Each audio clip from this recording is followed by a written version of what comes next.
Ngayon naman nandito na tayo sa supermarket. Ayun. Ang hinahanap ko naman ay para sa aking desiccated. Kasi naubos na yung aking desiccated. Yung inadgad na niyog. Kasi dito naman, meron na bibiling niyog pero wala ako ng pagkudkod. Tapos, tutuyuin ko pa yun, etc. etc. Kaya yung ready-made na yung ginagawa ko, binibili ko. Kaya bibili ako ngayon ng mga cups, yung paper cups. Kasi mauubos na yung paper cup. Kaya ang hirap maghanap. Ayan, katulad nito, itong Perutini na to, naubos na naman. Grabe. Ilang Perutini ito. Ito yung hinahanap.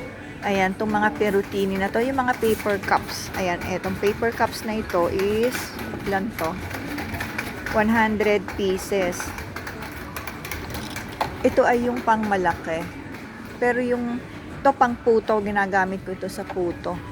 Pero ito, ang size niya is pang ano lang siya, pang desiccated. Pero ayan, nawala na naman. Grabe, kakainis. Ang bilis niyang maubos. Maghahanap na naman ako. Ang hirap maghanap pa naman. Kaya titingin na naman ako sa supermarket.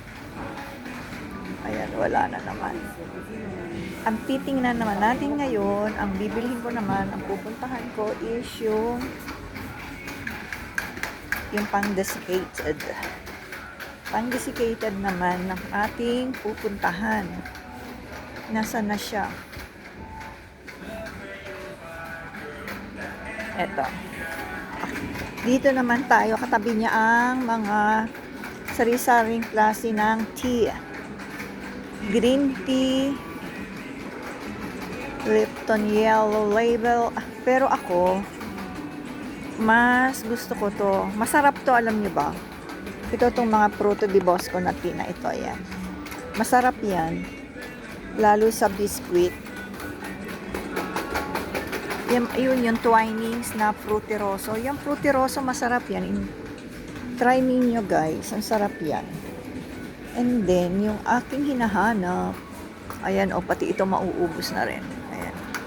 Ito ang klase dito ng niyog na ready-made. Opla. Ayan guys, ito yung ginagamit ko para sa desiccated. Ayan. And ang hinahalo ko, konting flour.